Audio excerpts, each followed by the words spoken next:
There comes a moment in every man's life when something deep inside begins to stir, something ancient, powerful, and unfamiliar.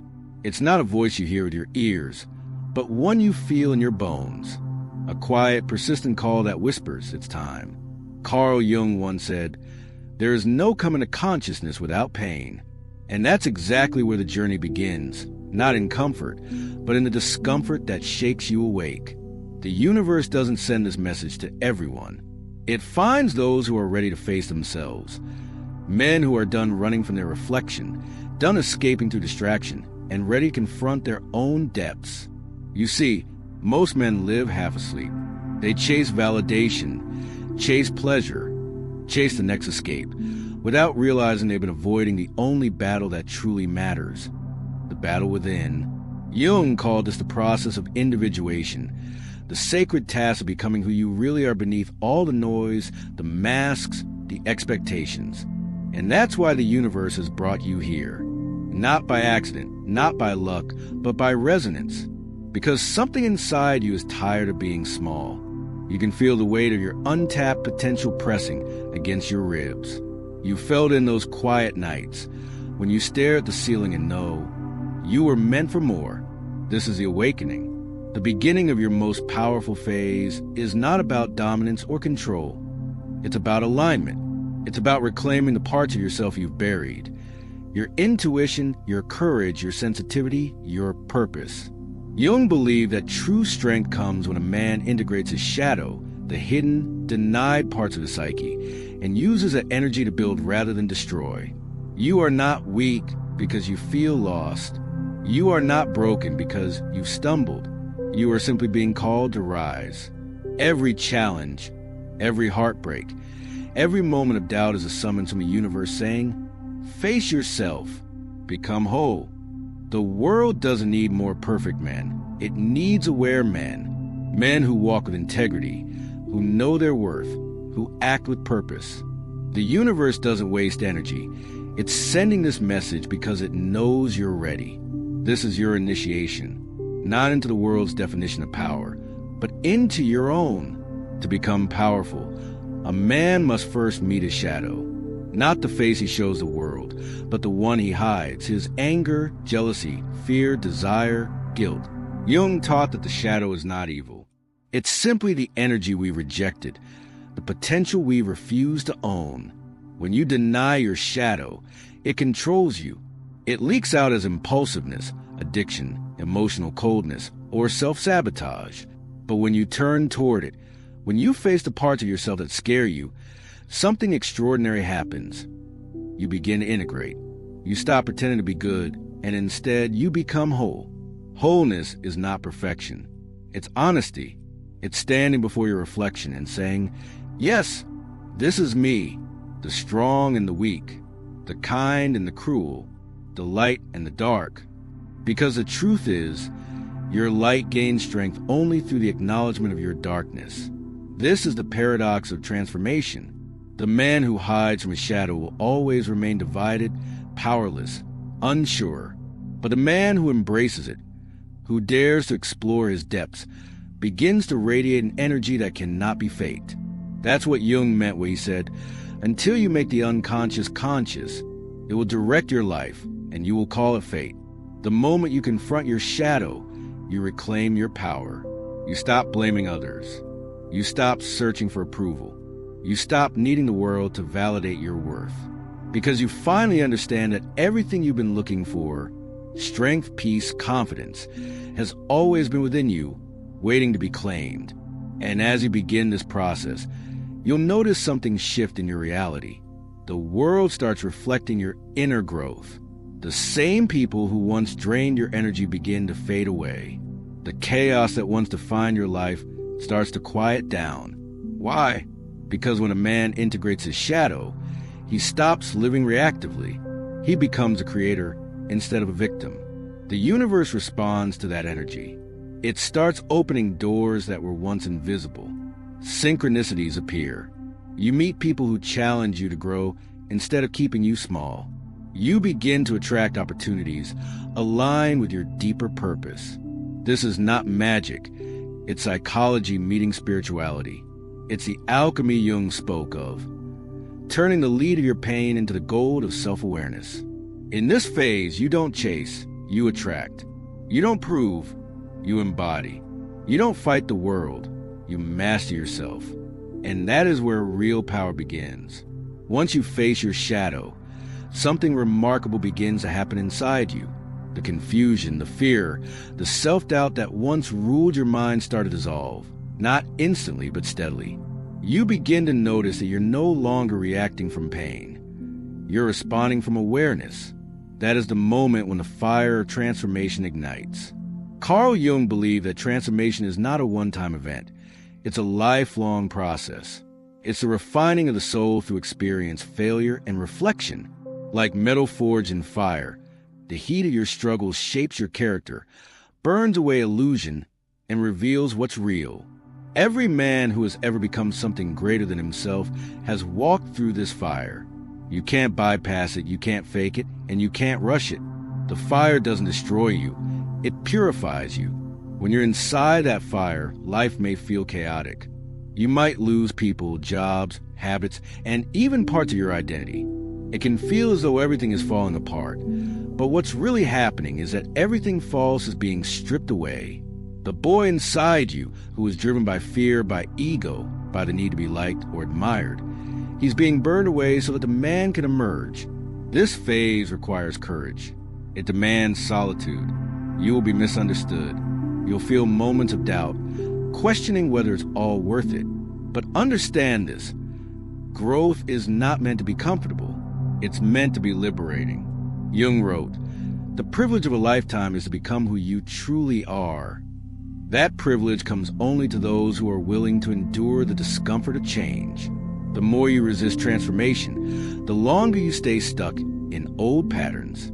But when you surrender to fire, when you allow life to refine you, you become untouchable. This is the stage where your mindset begins to shift.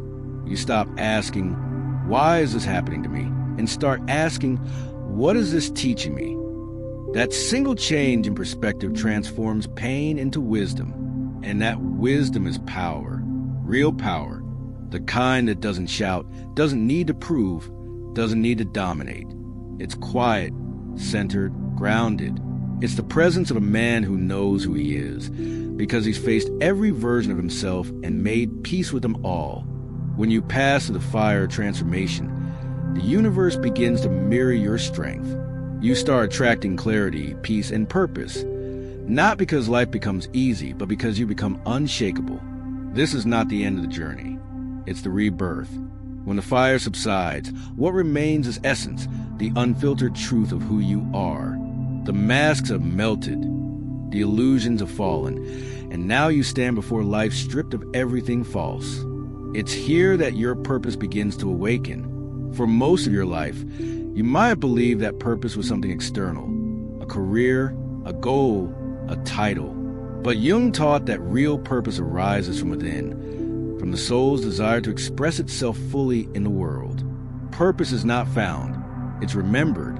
It's the moment when you realize that your life has always been preparing you for this exact chapter. The pain you endured, the mistakes you made, the disappointments that broke you, they were never random. They were the sculptor's tools, carving you into who you needed to become.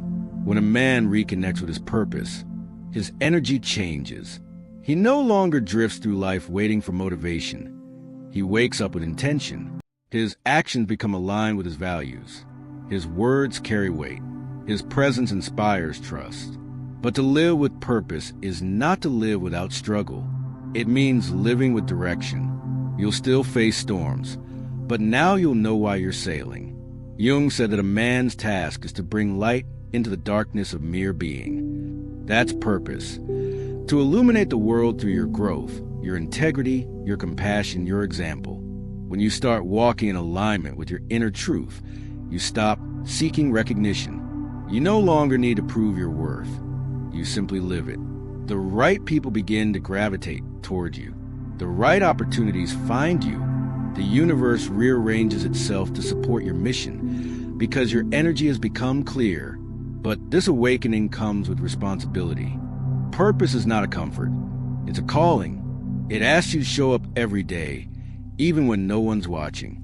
It asks you to live by your values, not by convenience. It asks you to lead, not through dominance, but through presence. And perhaps most importantly, it asks you to serve. Because the ultimate stage of Jung's individuation is not isolation, it's contribution. You become whole not just for yourself, but so you can help others become whole too. A powerful man doesn't compete with others. He inspires them. He lifts them, teaches them, and leads by example. When you step into your purpose, the world around you begins to change. Not because the world suddenly becomes easier, but because you become the kind of man who can handle it. This is the awakening. This is the moment you realize you are no longer who you were. A man who has awakened is no longer ruled by impulse, fear, or pride. He has walked through the darkness, faced his demons, and made peace with the chaos within. He no longer needs the world to tell him who he is. He knows. His power is not loud. It is quiet. It does not seek attention. It commands respect through presence alone. This man has become aligned, body, mind, and spirit moving in unison. He has learned that true mastery begins with self-mastery. He no longer blames, complains, or explains. He acts. He lives intentionally. Every word, every choice, every silence carries meaning. Carl Jung believed that the greatest danger to humanity is not the evil in others, but the unconsciousness within ourselves. The awakened man understands this. He sees the patterns of his mind, the ego that once craved control, the wounds that once demanded validation, and instead of feeding them, he observes them. He no longer reacts. He responds. He no longer seeks to be understood. He seeks to understand. This is what it means to be powerful, not to dominate others, but to dominate your own inner world, to bring order where there was chaos, to bring calm where there was rage, to build instead of destroy. The awakened man has learned the art of balance between strength and compassion, ambition and humility, action and stillness. He has realized that one cannot exist without the other. His masculinity is not brittle or aggressive. It is grounded and generous. It protects, it provides, it nurtures, it leads. He no longer fears solitude. In silence, he finds wisdom. In stillness, he connects to something greater, a guiding force, an inner compass that no longer wavers. He has learned that the universe speaks not through noise, but through quiet intuition. That's why the universe sent this message to him, because he's ready to listen. And now, he moves differently through life. He doesn't chase pleasure. He creates purpose. He doesn't run from pain. He learns from it. He doesn't compete. He collaborates. The world responds to his energy because his energy no longer comes from lack. It comes from abundance. Everywhere he goes, he leaves a trace of peace. His presence heals without effort. His strength uplifts without force. He doesn't need to talk about what he's becoming. His life is the testimony, but he knows that awakening is not the end. It is the beginning of a greater responsibility. To live consciously, to act with integrity, and to nurture what is good. He no longer divides the world into good and evil. He understands that both live within him. And his task is to choose the good again and again every day. This is where the real journey begins. The journey of creating, loving, giving, and serving. The awakened man becomes a mirror, showing others what is possible when they choose truth over comfort, courage over fear, self-awareness over ignorance. The world needs these men. Men who have faced themselves and emerged not bitter, but better. Men who do not hide behind bravado, but stand in vulnerability and conviction. Men who build homes, lead families, guide communities, not through power over others, but power within themselves. Jung wrote, "The most terrifying thing is to accept oneself completely." The awakened man has done just that. He has accepted his story, the scars, the failures, the doubts, and turned them into wisdom. He no longer resents his past. He uses it as fuel for his purpose. He has discovered that the greatest victory is not conquering the world, but conquering the self. That the greatest wealth is peace of mind. That the greatest power is love, disciplined, unconditional, aware. So when the universe sends this message, it's not a coincidence. It's a reminder. Your time has come. You are stepping into your most powerful phase. Not because life will get easier, but because you have become capable of meeting it fully. You don't need to wait for permission. You don't need to seek approval. The path is already open before you. All that's left is to walk it with courage, with clarity, with faith. Because the man who has awakened does not chase destiny. He becomes it.